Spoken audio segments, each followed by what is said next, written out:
up, guys? Welcome back. We're here in part 4 of this build series with the Tekno EB48 2.1 buggy. As you can see, I got the shocks here. I opened up the 2 bags with the shocks. Let's see, I think those are, I don't know, bag L and M. So I got those bags opened up already here. As you can see, I have gold shafts. I'm using a different piston setup, so I got my pistons ready to go. So we'll go ahead, we'll just jump on in here. I'm just going to start piecing some of these things together. I'm going to start talking about the shocks while I do that.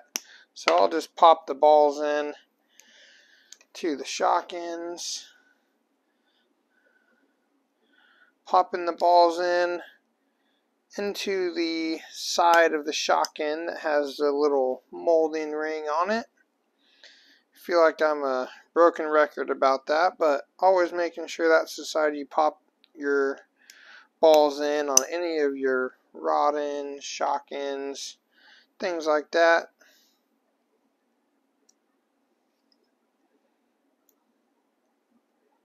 Alright, we got those in there. Now, I like to put the O-ring on the shock body for the shock cartridge cap there. Running the long shocks on the rear, which comes standard in the 2.1 kits.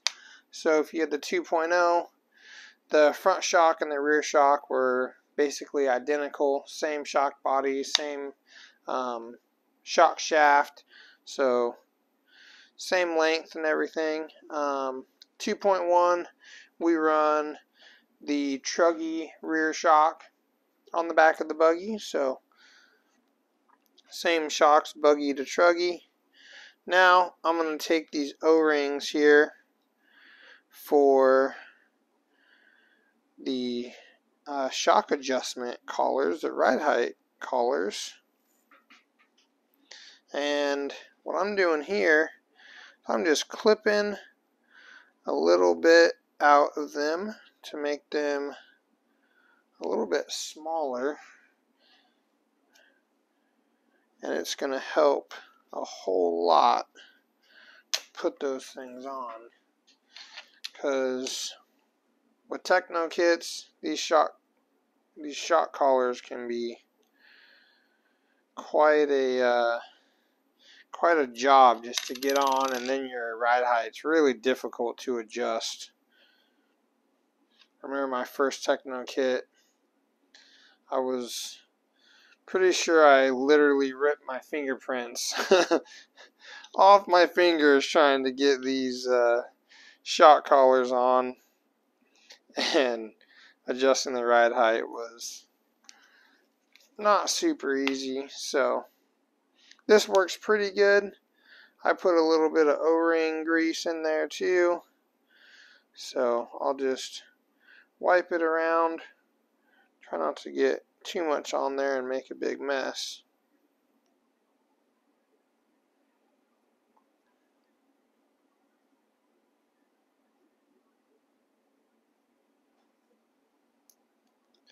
Can't believe we're on part 4 of this build series already. Appreciate you guys watching these, supporting these videos.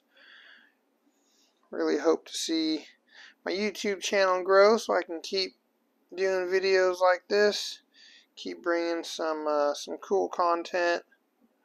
Plan on doing some other stuff too, some more kind of fun, cool videos, but I do like the how-to videos and things like that, so I want to bring a lot of that stuff as well. Alright, so what I do is I'll actually rotate it back, and when I'm rotating back, I'm pushing it so that it will go on these threads. Sometimes, just like that, it wants to go on super crooked. think I need to do that one again.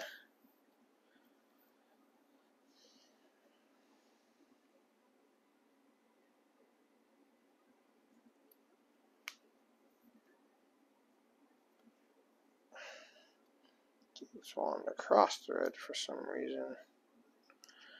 These O-rings feel pretty darn tight.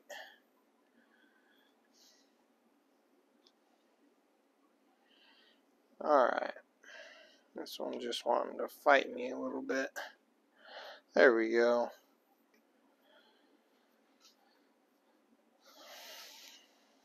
Yeah, even doing that, this O-ring just seems like it wants to fight me some. My fingers are all greasy.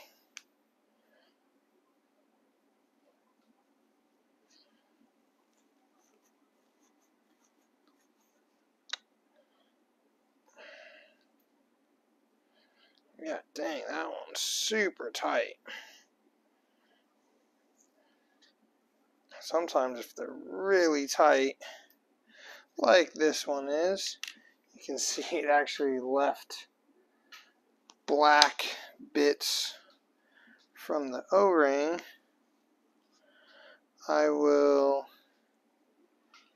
use an X-Acto blade, come in, actually try to, might need a brand new blade. I was hoping this was going to go a little easier, but no retakes here. Sometimes when you're building kits, stuff just doesn't go how you want. Not here to make it look super easy.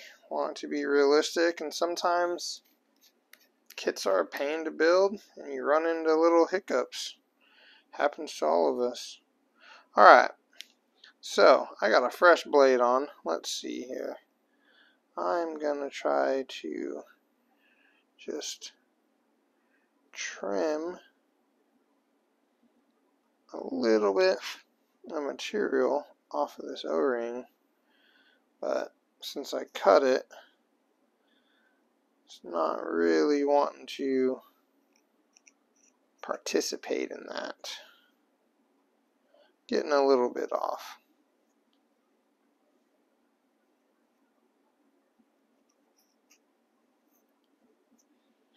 Yeah, I think sometimes the O-rings are just, some are thicker than others or something. I'm not sure.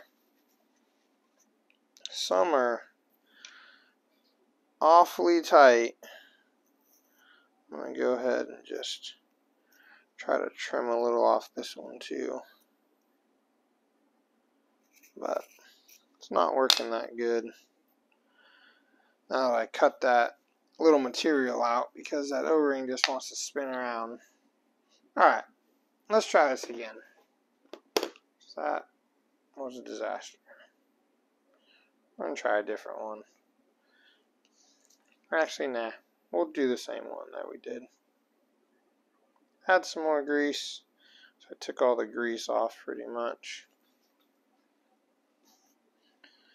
We'll do a front shock body this time.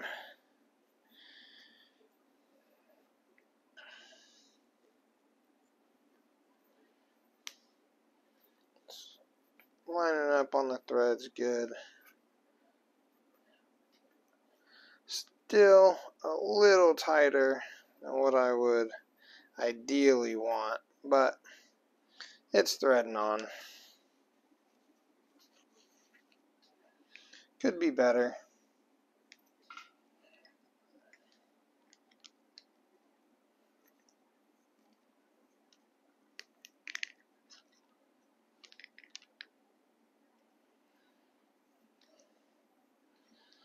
Alright.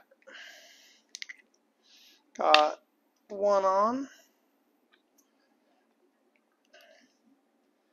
Get this other one on.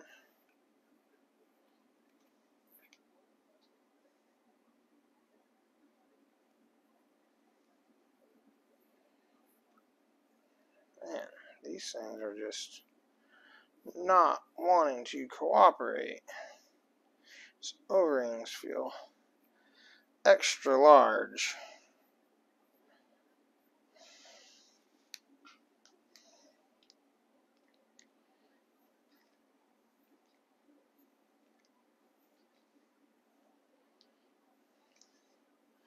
Alright, getting this one on. Trying to keep my skin on my fingers.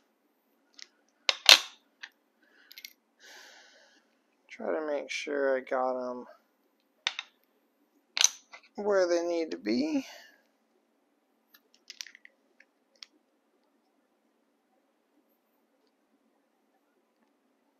Alright, let's see.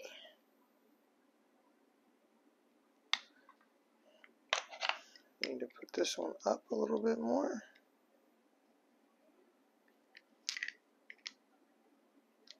Nice. Alright, fronts are done. Let's move on to the rears.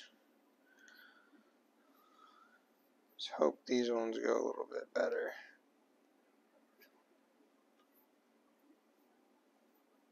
There we go. That one's going on pretty smooth.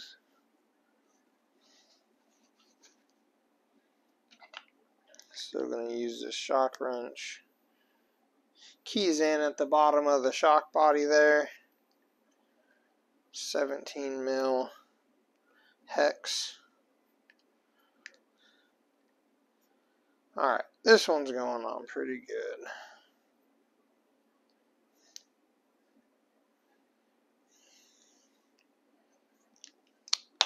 Booyah. There we go. Last one.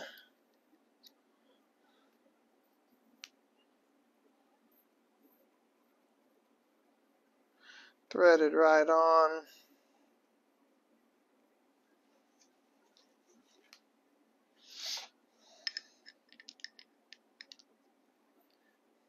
Well, that took longer than it should have, but it happens.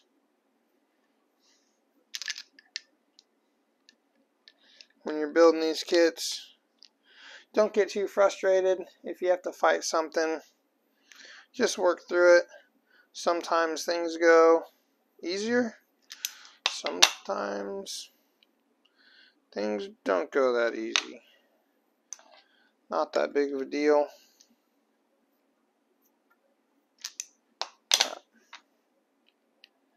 Alright, there we go.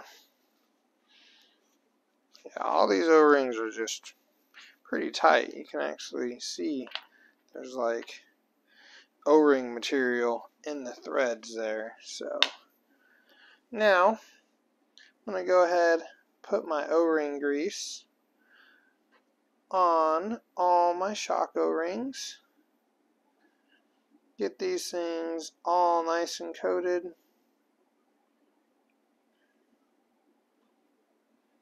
You want to make sure the whole O-ring is coated, outside, inside, everything like that. We'll start putting these shocks together. So we got these shock bushings here. I build the front exactly how it says to build in the manual with this small, I call it the hat bushing. So that's normal on the front. It calls for a bigger one on the rear, but I actually use the small one on the rear as well. So that's a little bit different than what the manual calls for.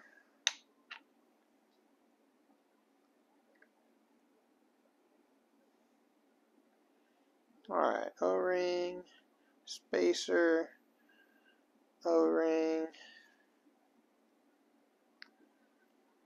There we go.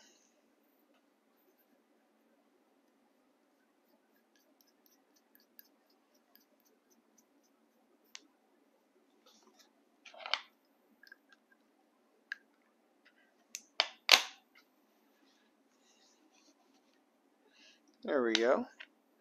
Going together super good. So now the rear, I'm going to build it just like the front with that small hat bushing, so not the larger one like the manual says.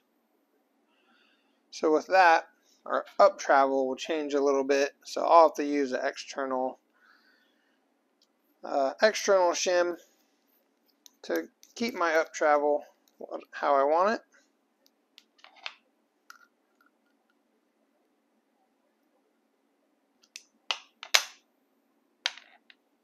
Alright.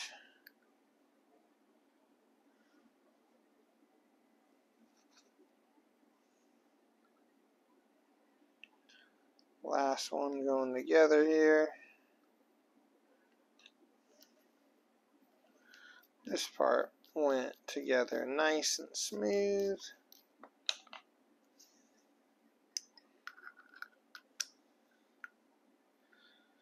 Boom. There we go. Shock body's ready. Now I'll go ahead put the pistons on the shock shafts. These have the nylon locking nuts, so I won't put any Loctite on these. If you're using like a VRP piston or a piston that just has just like a flat nut without the nylon locking in it, I'd put some Loctite on there. So I'm running my 8-hole piston that I've been running for a while. Works really good. I like the way it feels. Flat piston. 2-hole 1.3, 6-hole 1.2 in the front, and an 8-hole 1.3 in the back. So make sure I got front pistons on the front shafts, rear pistons on the rear shafts. If you're using the kit supplied pistons, they are different front to rear, so make sure you pay attention to that and get the appropriate piston on the appropriate shock shaft. So that will definitely screw up your handling if you mix match or flip flop your pistons. That wouldn't be that good. Alright, so now we got the shock shafts ready to go in. I put limiters inside front and rear, so like the first bushing that goes inside the shock cartridge, I use that for my limiter on the front shocks. So I put that in, get some of that excess O-ring grease. Man, new shocks just feel buttery smooth. Oh, I can't put that on yet. Gotta put my shock boot on. Got a little trick with the shock boot. Take these little snips. Just snip a little cut in the groove that slots in right here under the shock body and in between the cartridge there. Just one little snip. Seems like it helps kind of let some air get in so that your shock boot doesn't get stuck up. Helps it to stay down when you're on the track. Alright, so we didn't change anything with the up travel on the front shock, so we don't need any up travel limiters on the front shock. So just go ahead, put the shock end on. I screw it on just till it kind of gets snug. It's right about when the threads disappear. So I think I am going to be filling these up with fluid as I build them, so I can let all the air bubbles come out. 400s going in my front shocks. Use JTP shock oil, of course.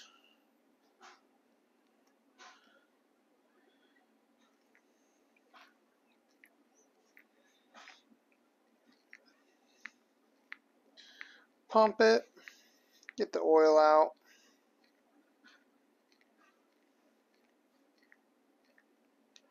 There we go. Actually, you know what? I'll just do that one. I'll build the rest of these. Then we'll do a camera change angle. And I'll do the rest of the shocks with the oil. So I'll do it like that instead. Alright. Snip my boot. There we go.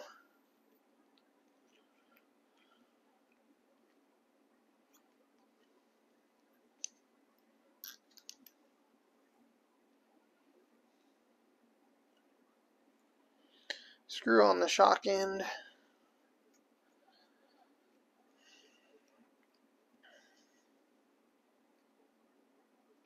Nice.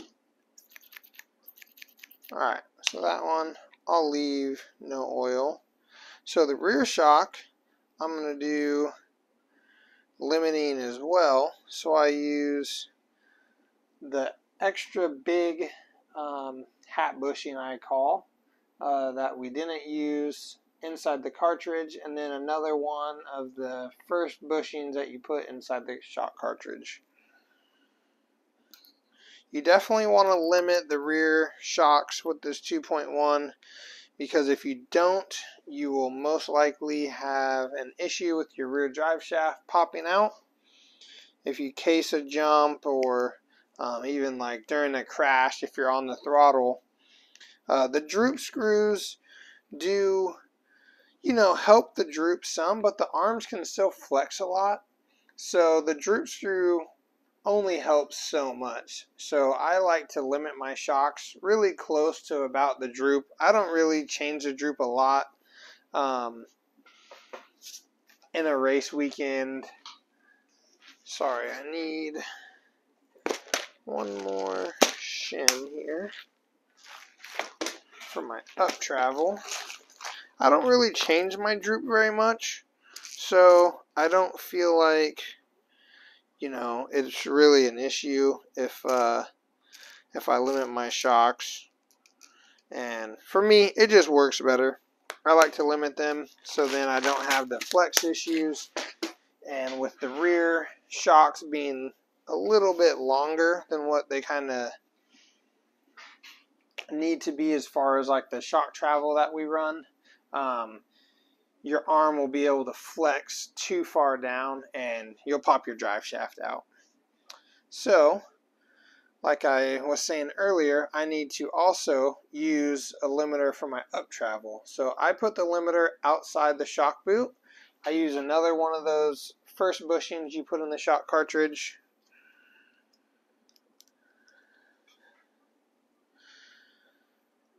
So put that on, and that's going to keep my up travel the same with the different bushing in the shock cartridge. So that's why that bushing is longer, to change the up travel. But I feel like when you have that big of a shim with the shock shaft going through the shock body there, it just has a little bit too much bind. So when the shock is moving around, it's just up against the plastic so much that when that shock shaft moves, it binds it up inside the shock. So that's why I do that.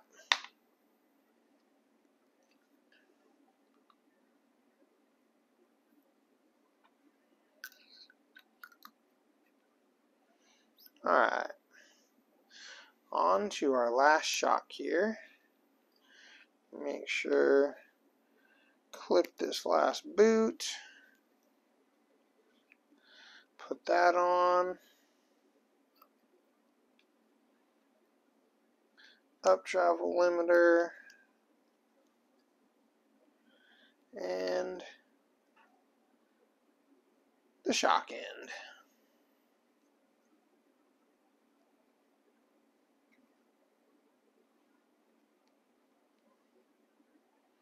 There we go. Feeling super smooth. So now we'll go ahead and start filling them up with oil. Alright guys, we are back. Gonna start putting some oil in these freshly built shocks. I have one front shock already filled up with oil over here, so I'm going to go ahead and fill up this other one.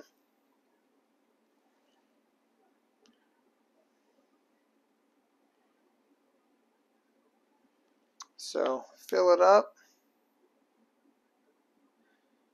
You want to keep the piston in the oil.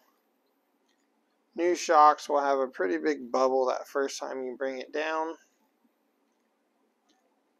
As you can see, oil bubbles are coming up to the top. We're just pumping all the air out. You want to make sure you keep the piston in the oil, or else you'll have a big old squirt and make a big mess. So we got 400 going in the front. We'll do some 500 here in the rear. These shocks are feeling awesome.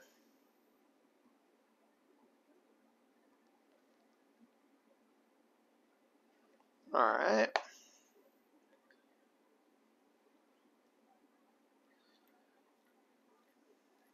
Yeah, that oil level will drop down sometimes when you have that big air bubble. When you're refilling shocks, normally you won't have that big air bubble, but when you're doing a brand new shock, sometimes you just have that big air bubble to start with.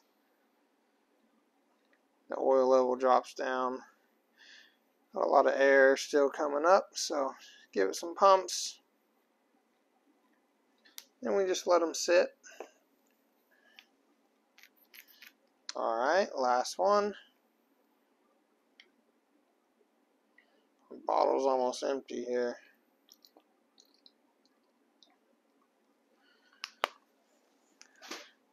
Grab another one.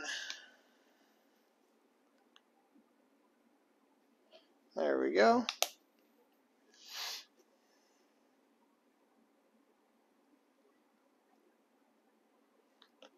Big old air bubble. Level drop down. I'm going to be building these bladder, so I'll show you how I do that. Comes with bladder and the O-rings to do emulsion. We'll be building these bladder. Alright, get all the air out of there. So here with the shock cap, if you run emulsion, you're going to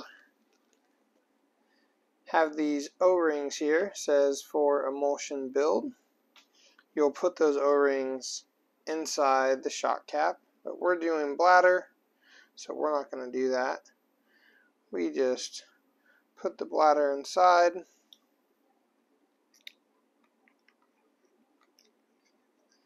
Make sure it's nice and set all the way down inside there.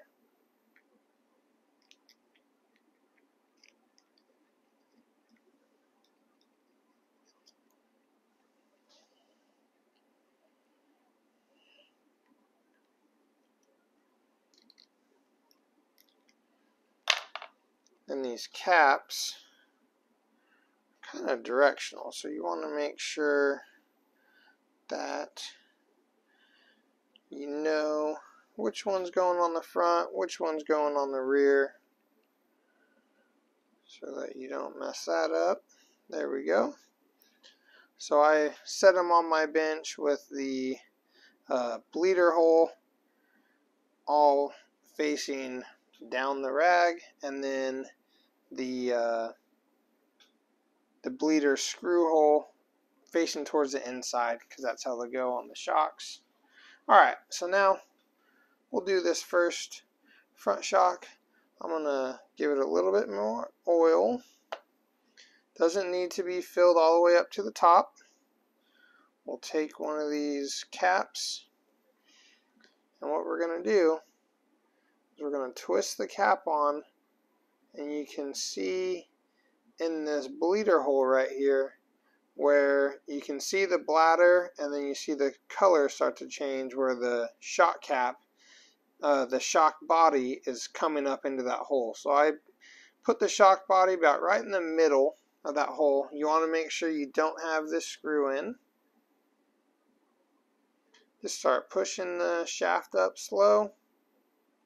I keep the boot on and not hold a bunch of pressure, but just hold a little bit of pressure with the shock being all the way up. Slowly twist the cap on. You can see oil coming out. And this is going to set the oil level for the shock. So now I use my shock pliers.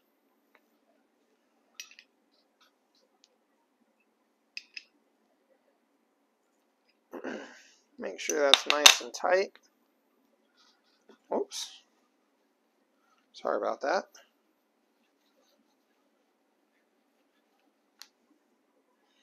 Alright, so that set the oil level. This is what I was talking about. Some people will pull these boots down. You don't want to do that when you're setting the oil level, but I do it to check it. If you have too much oil, it's going to get tight right there. If you don't have enough oil, you'll hear it kind of suck air when you hit the top, and you definitely don't want either one of those. So that is set really good. Wipe it down a little bit more, and then could have got these already. Put this little O-ring over the screw here. And then we set air pressure in the cap. So that's under the bladder. So we do it at full shock length, and you just put the screw in. That's going to pressurize air inside that bladder. And now it's going to give us some rebound. So there we go. One shock done and built. Go ahead, put the spring on. So front shock, I run this bleeder hole towards the back. So I'll put the insert in from that side. I run this bleeder screw towards the inside of the car. So you do the set screw on the outside. Or my set screws.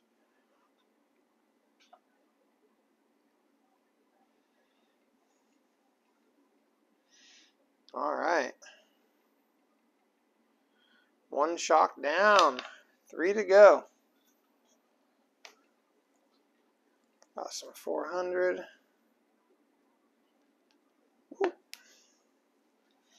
Alright.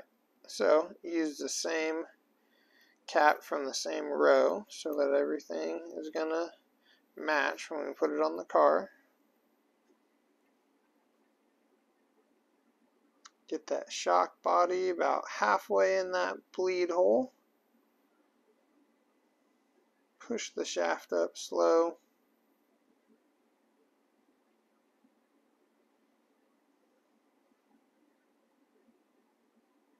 If you don't have oil coming out, it means you don't have enough oil in your shock, so you'll have to redo it.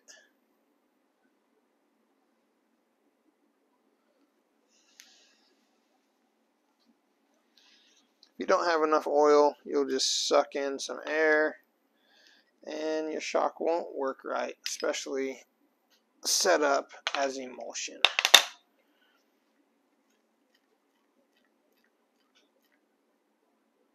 That one feels pretty good. We'll pull the boot down. I like to just do this on every shock just to make sure it feels good, but so you can see it's pretty much dead right there. I'll show you with the boot off how much rebound you're going to gain when you pressurize the bladder. So we have it at full shock length.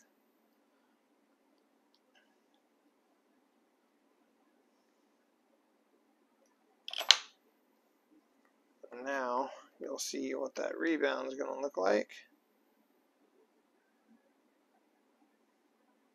Quite a bit more rebound there.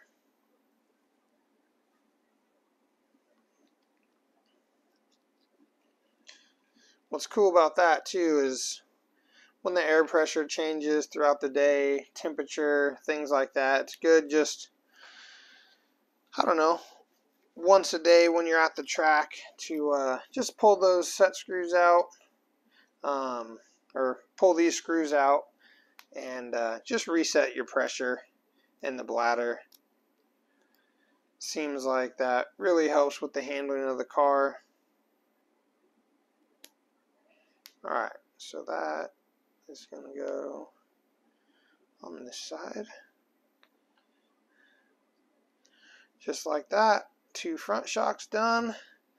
Now we just got the 2 rear shocks. Show you a little something that I do on these rear springs. These rear new 83 mil rear springs, they fit quite a bit tighter. So I just use a sanding drum. Take a little bit of the material off just on this last ring here.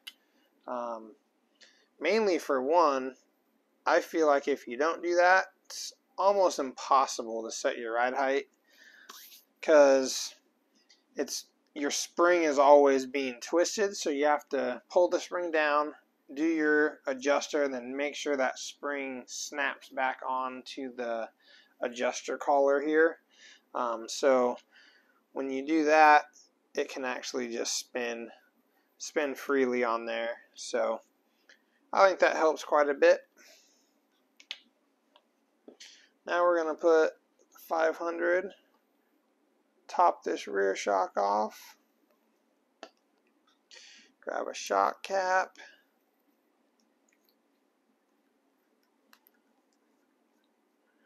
look for that shock body to poke through the bleed hole.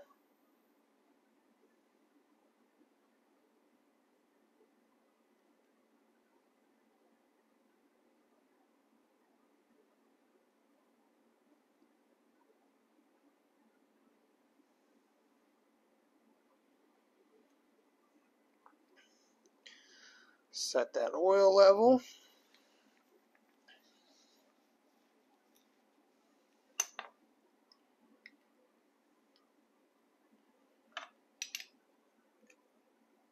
Make sure the shock cap's nice and tight.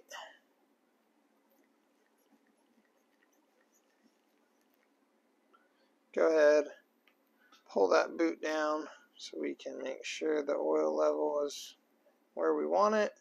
Feels great.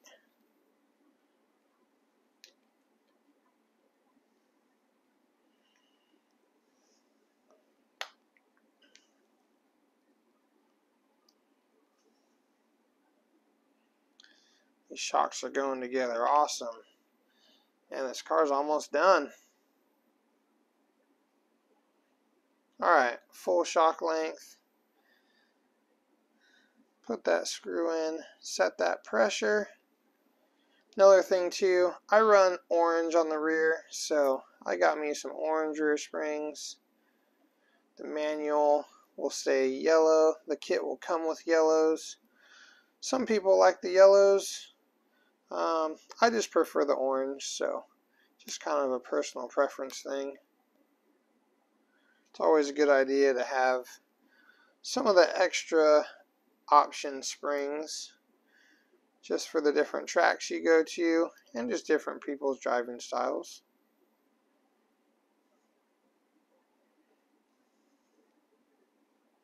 Orange is 1 step stiffer than the yellow. So 1 step stiffer on the rear spring than what the kit recommends.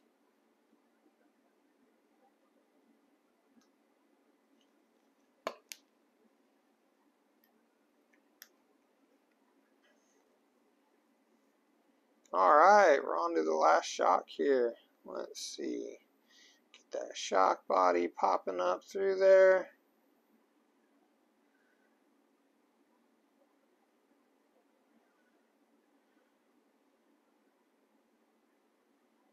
Got the oil coming out, setting the oil level. There we go. Wipe that clean.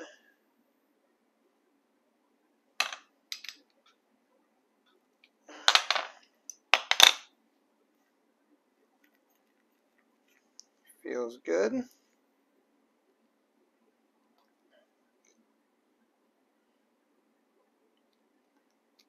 Oil level set. There we go. One thing, sometimes you can have, it's normally if you don't have enough oil, you can actually suck these bladders down into the shock body, and you'll know that you've done that when you're running and you'll have some oil coming out, like quite a bit of oil will be coming out of these bleed holes, and that's because your cap isn't sealed anymore. It's because that bladder is turned sideways and is stuck inside your shock body. So the cap won't be sealed, oil will be coming out. If you just have a tiny bit of oil coming out of these bleed holes when you're running, that's normally a sign that you need to reset your pressure of your bladder. So that's something that you can look at. You don't really need to reset your oil level. So just like, you know, if it's hot, cold, morning, you know, afternoon when the sun's out, whatever, or if you're, you know, building inside of a cold basement like I am and I'm going to go drive it outside in the sun, the pressure is going to change a lot. So just when you go to where you're going to be racing, it's a good idea just to reset that pressure in your cap.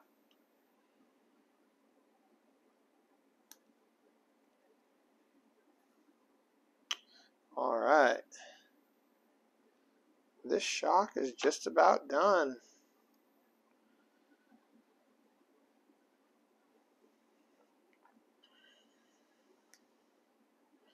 There we go. 4 shocks ready to go on the car. Hey guys, we're back. Got the car ready for the shocks now. Got the shocks all built. So gonna go through putting the shocks on, putting servo horn on, steering link. Then we'll throw some fresh AKA tires on this thing, get the ride height set, get the camber set. This car's ready to go. I threw my wing on, got my fresh white antenna tube. Haven't done a fresh antenna tube in a while, so this thing is going to be wildly fast because it's got a fresh antenna tube. Alright, so I'm going to go one position from the outside, front and rear, on the towers. So we'll go ahead and start getting these mounts on.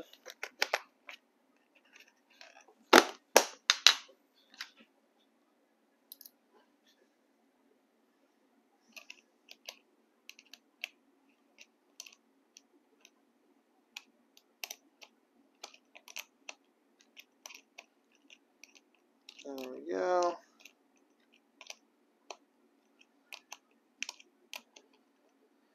Alright, one on.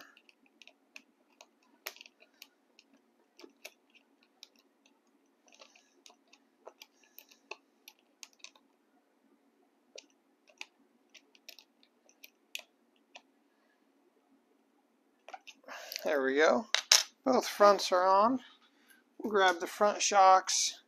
So inside hole for the front shocks, you'll see when you're putting the shocks on, you get a silver and a black for the shock pins.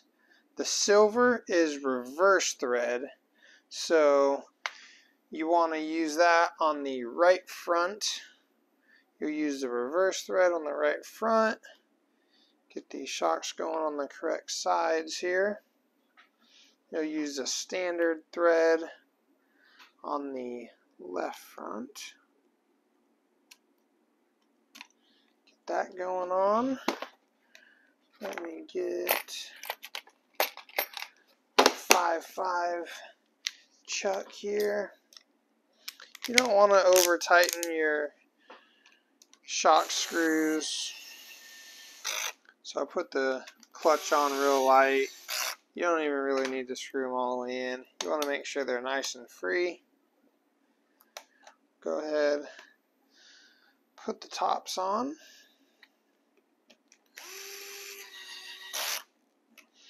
Guess we'll also be going through droop. So we can probably go ahead and do that actually right now.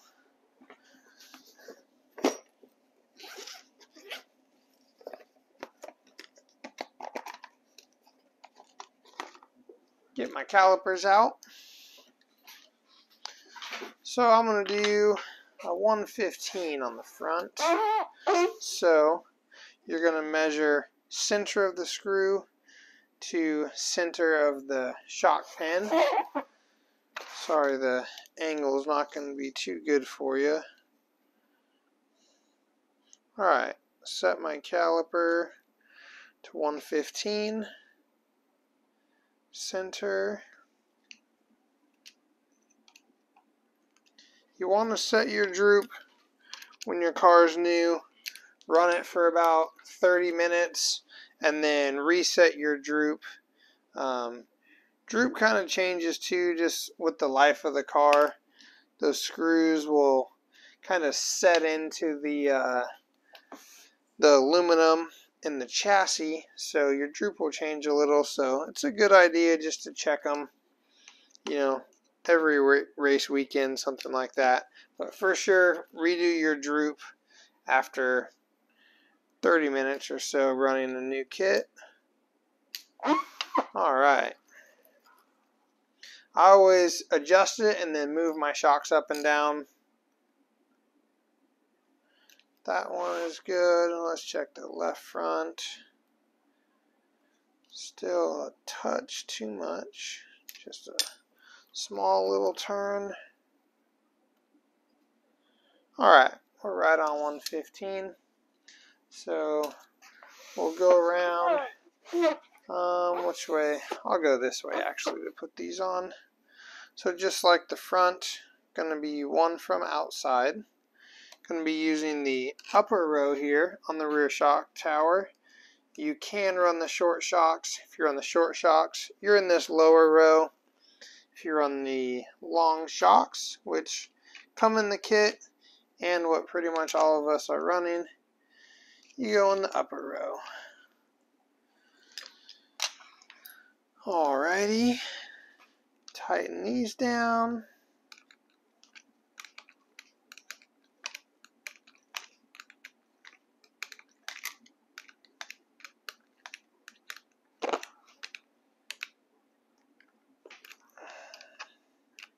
So I would say I keep this balance with my shock location, either one from outside or I move them in, so I'm two from outside. And I normally move my front and my rear together, but I will make that change quite a bit with this car.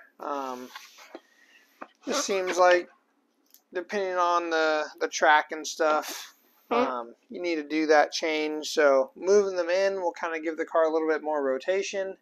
Standing them out will give it a little bit more support, a little bit more stability. So depending on what you're looking for and what the track conditions are. Alright, so again, we're moving to the back of the car now. So the silvers are kind of offset right front and left rear because we're on the front side of the arm. Now we're on the back side of the arm.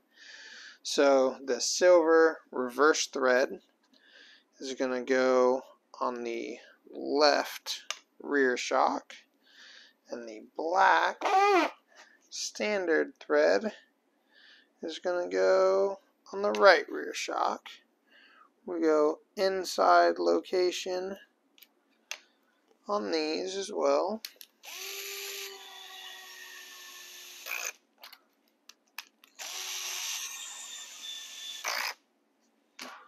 Make sure they're nice and free. Pop the shocks on the top. Get the nut here.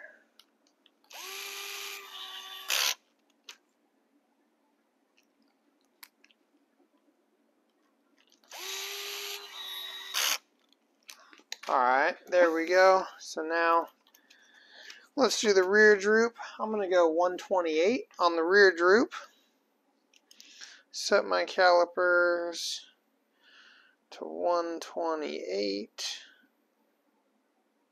I normally like to set my droop with the tires on. If I'm at a race, I'm setting my droop. I'm going to do it when I have my tires on. But not a big deal for just setting the droop for the first time, because like I said, it's going to change a little bit.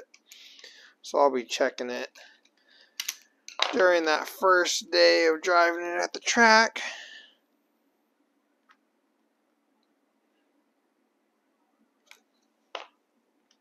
So it's pretty close.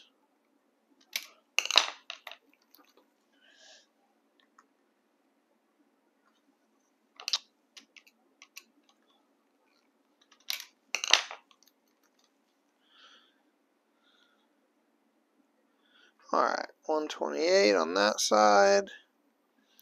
Let's go to the other side. That one's right on 128. Did a pretty good job guessing with that. Yeah, shoot, that side's right on 128. Alright, so we're good with the droop. The shocks are on. Next thing we're going to do, put our servo horn on and our steering link. So we got this, looks just like a shock pin. It actually goes up through the servo saver. You gotta line it up with the flat spots here. Let's see.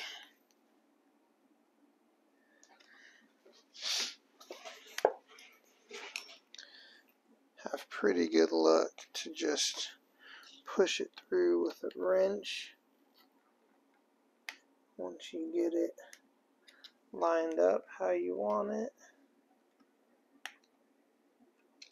There we go. Alright, push that up through.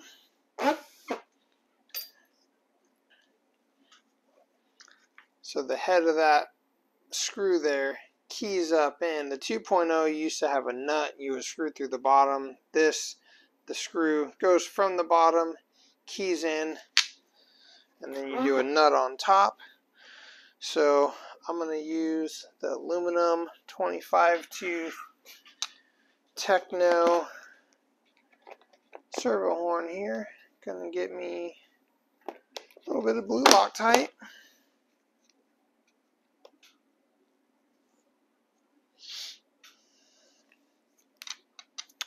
I'm gonna run the outside hole on this servo horn. I put a little Loctite on there. It threads into the servo horn. Lock that down. I already got my steering link built. I run my steering link till they are touching. I think the manual says to leave like 1 millimeter or something like that. I've just found that I run mine all the way in, and that's not a huge deal. Alright,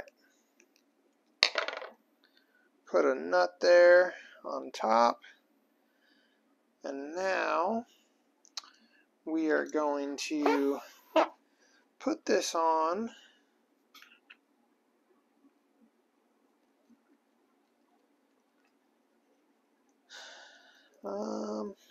Actually, go ahead and turn my radio on. Power the car on.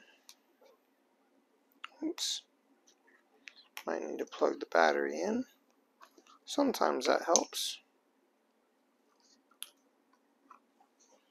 Turn the car on here so I can get this servo horn set where it wants to be set at. And I already know I'm gonna need quite a few washers there. So I like to try to have my steering link as straight as I can have it. So it's going to need, let's see how many washers I got on there. 4. Let's see what that looks like. With the servo horns pushed all the way down.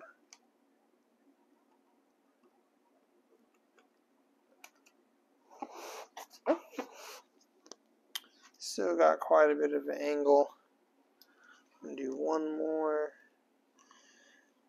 Actually, 2 more. So that's 6 steel washers. Try to get that angle good. Let's see. Let's see how we're looking there.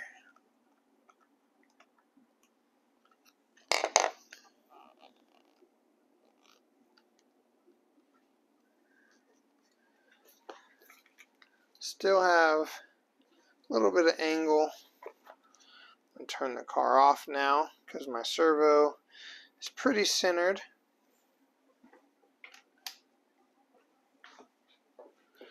Let's see. Yeah, that looks pretty good. I think what I'm actually going to do, I'm going to flip-flop these nuts here.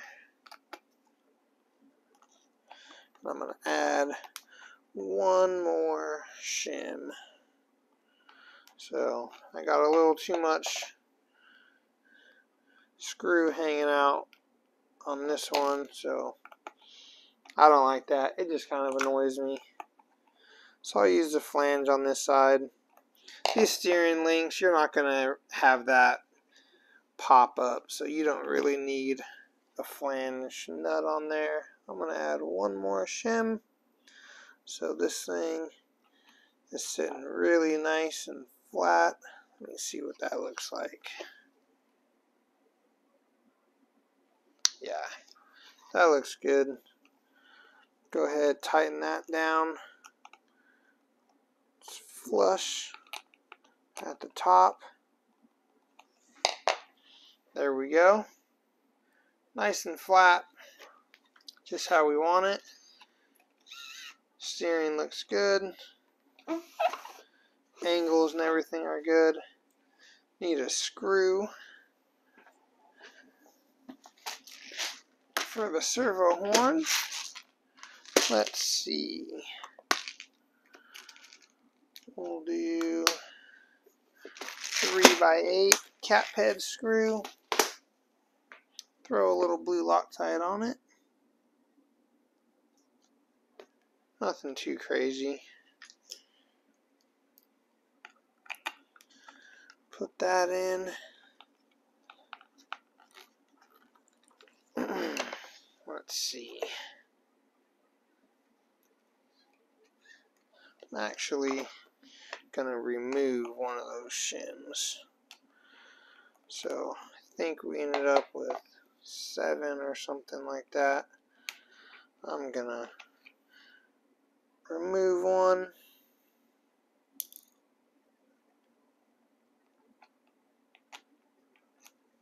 There we go.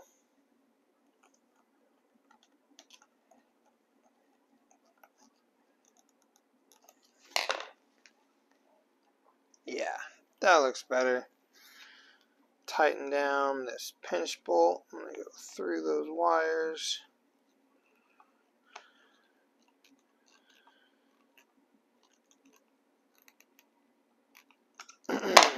Oh yeah. Alright. That's on there. Looking good. Let's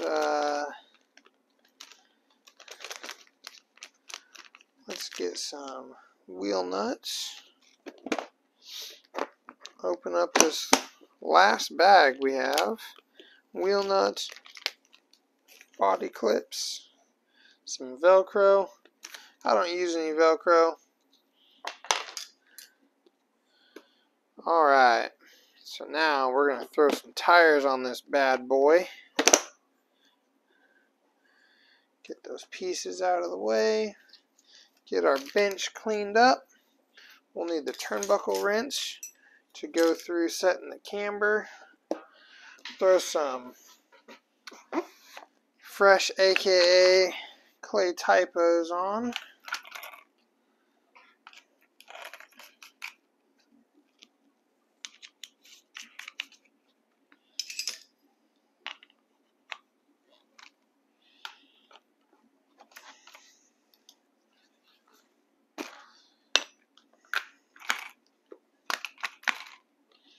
Alright, first thing I'm going to want to do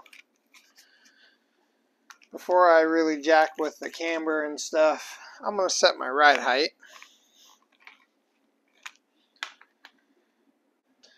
Alright guys, I'm going to show you how to set the ride height. We got the car all done. Tires are on it. Still got to do the camber and the toe. It's close, just kind of eyeballed. But now I'm going to go through how I set my ride height. So I do it, battery in, car's all ready to go. I do body off, pump the shock some, and I do like a drop roll like that. If you just keep the car static and push it down, depending on your camber setups, you have a thing called scrub, and it can kind of, if your tires are sticky or depending on the surface you're on or whatever, your ride height can kind of vary a lot. So when you roll it, it takes a little bit of that scrub effect off, and I feel like it's more accurate. So something like ride height, there's not really like a right or wrong. It's just something that you can duplicate and do consistently so that you're consistently setting your ride height the same. So I'm going to go ahead. My base ride height is 23 front, 26 rear. So 1, 2, 3. This thing starts at 20. Oh, a little low in the front.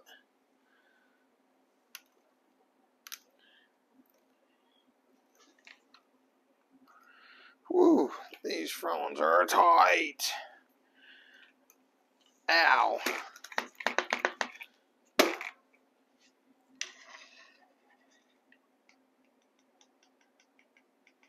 Alright, that's pretty good.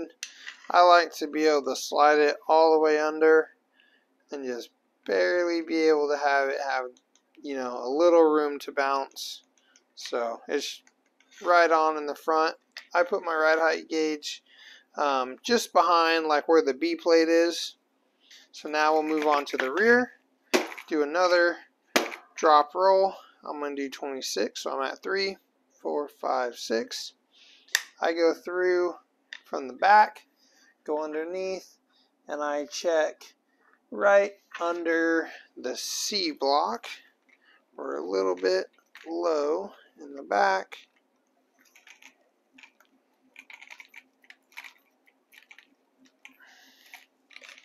Let's see where that puts us.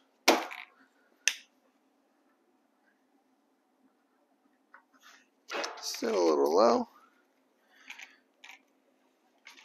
Do a half turn or so. There we go. Ride height set. So that's looking, feeling good. Now we'll move on, do the camber. You want to do the ride height first, so then you can properly set your camber and your toe. We'll go ahead, we'll do the rear first. You want to roll your cars when you do your camber too, because it will change a little bit when you roll your cars forward and back.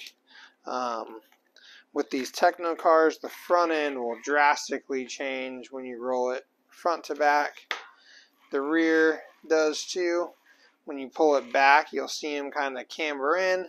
When you roll it forward, they'll kind of stand them up. So I normally look at mine when I roll it forward. I don't use camber gauges. I just kind of eyeball them. I feel like our cars, the camber changes so much. You can use like a can or something that's straight up and down, just to kind of get a little visual. For me, I don't get too much into the gauges because you have to really get the right angle for the gauge to actually work right. So like your front and your rear have toe. Your rear is toed in, so that camber gauge needs to match the angle of your toe, and it's just almost impossible. So, you know, when you're really trying to get it on the gauge, and also, I mean, if you roll your car forward and back, it will literally change, I don't know, 5 or 6 degrees on those gauges. So, to me, those things are just not really useful. So, I just eyeball them. Now, we're going to adjust the camber and the toe here on the front.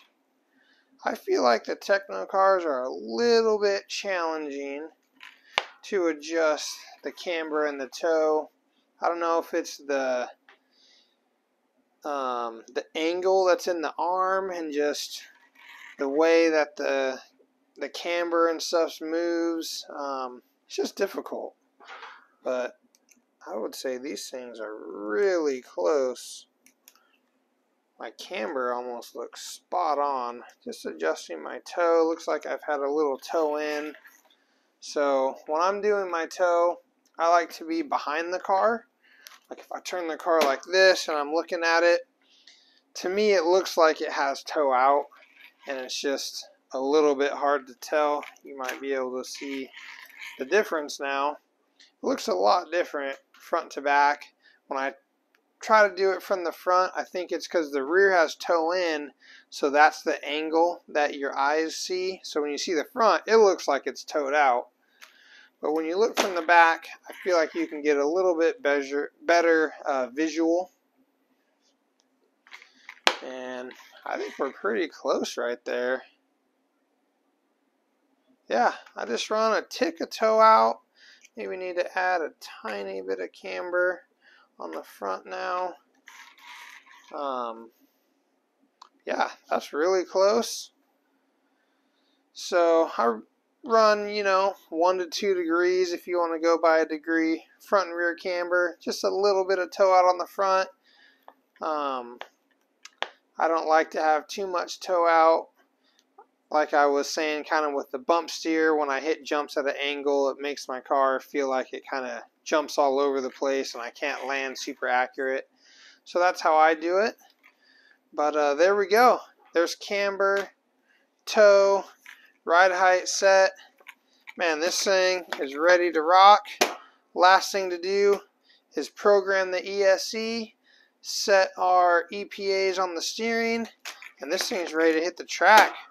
Here, I'm going to show you guys how to use the Tekno Hotwire, use the phone app, get my settings.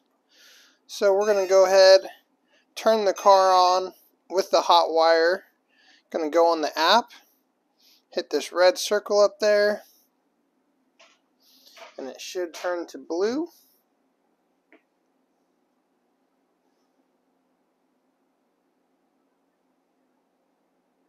And start syncing. Alright, there we go. We're all synced in. I'm going to go through this app here, show you guys how to work it, and put my settings in. We're going to start here on the setup page. We're going to go up to the cell count, go to 4S, the BEC voltage. I switch that over to 7.4. That's going to give me a faster servo speed. Motor direction. Since my diffs are in backwards, we need the motor rotation to be in reverse.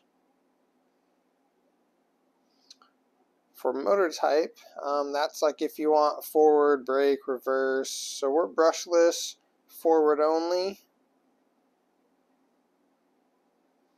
Now, going to go over here to brake. This is just the stock settings that it comes with.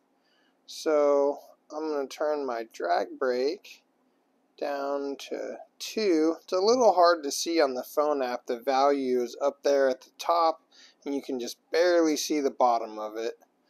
So we're going to run through all these different settings here. Brake minimum, I drag that up just to 1. Brake strength at 100, I'm going to drag that down to 70. Brake frequency I leave at 6,000. Active drag I leave on. RPM brake I leave at 2. Now we're going to go to the throttle. Torque setting, I move that down from 8 to 7. Throttle minimum, bring that down to 1.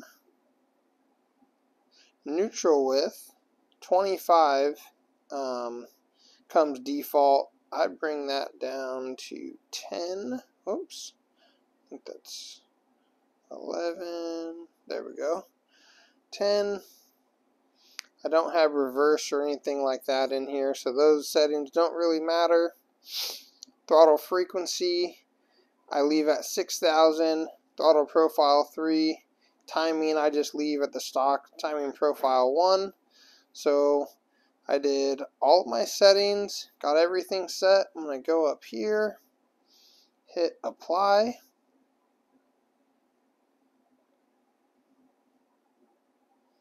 And now hit drive. And just like that, we're ready to go. Yo, what's up guys? Alright, we got the new car all ready to go. We got the Tekno RX8 Gen 3 ESC all programmed. Got my setup put in there. We got the motor soldered in, battery soldered in. We're ready to go to bind this thing to my radio and get all the endpoints set. So what we're going to do is flip the radio on first. You want to make sure your trim is at 0 and your throttle and your brake EPA are both at 100. Now we're going to flip it on and hold down the mode button. Here, chime. It's going to find neutral. Now it's going to find full throttle. And now full brake. Wait for the last chime. And there we go. Alright. ESC is bound up to the radio, calibrated. Everything's ready to go. So now I'm going to go ahead, turn my brake EPA down to 75%. And we're ready to go. Alright. Next thing to do is to set your trim and set your steering inputs with your EPA left and right. So trim, use a sub trim. We're actually looking really good and straight there. So I think we're all set. If your servo is a little bit off, which is pretty normal, use your sub trim to get it centered, and then just use your standard trim to make fine adjustments when you're out on the track. So we're good on the trim. Let's go into the travel with the EPA. So with the KO radio, I put my travel at 150, and then I set my EPAs per side. We'll start with the right side. I just turn slow to full lock. As you can tell, I need some more EPA there. So I'm going to start adding some. Go slow. See if it's full lock. Seems about full lock. I'll feel the tension. Has good tension on it. I run quite a bit of EPA on my cars because I want my steering feel to be tight if I go at full lock and not have my wheels kind of bouncing around. If you're going through a corner and you see normally like your inside wheel kind of bouncing, that's a clear sign that you don't have enough EPA. if you're at full lock in the middle of the corner. Alright, so now when I go full lock, I want to be able to open my wheel up a little bit. See if you can see this better. And not really have the wheel turn just with that little bit. So I think I need like 1 more %. Feel that tension.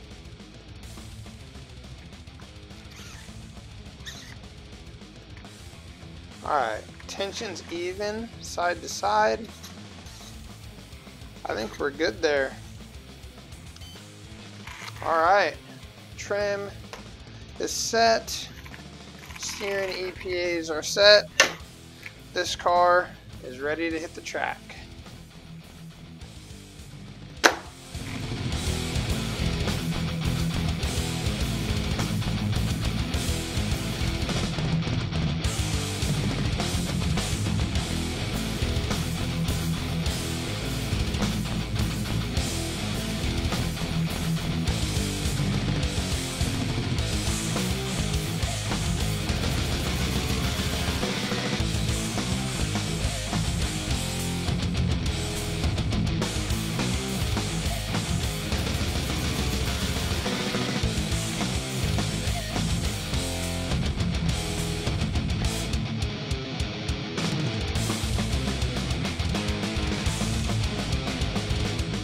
I got you. Just over 3 minutes left to go. Joe Bornois right now with a 2-second lead here up on Ryan Mayfield. This is the number 3 spot. Ryan Lentz working at number 3. 3 minutes left. And it's close right now, 1, 2, and 3. Bornois 128.5. Mayfield 128.8. And they're separated by right at 3 tenths of a second. Aiden Horn with a big move all the way to the number 3 spot now, 129.5.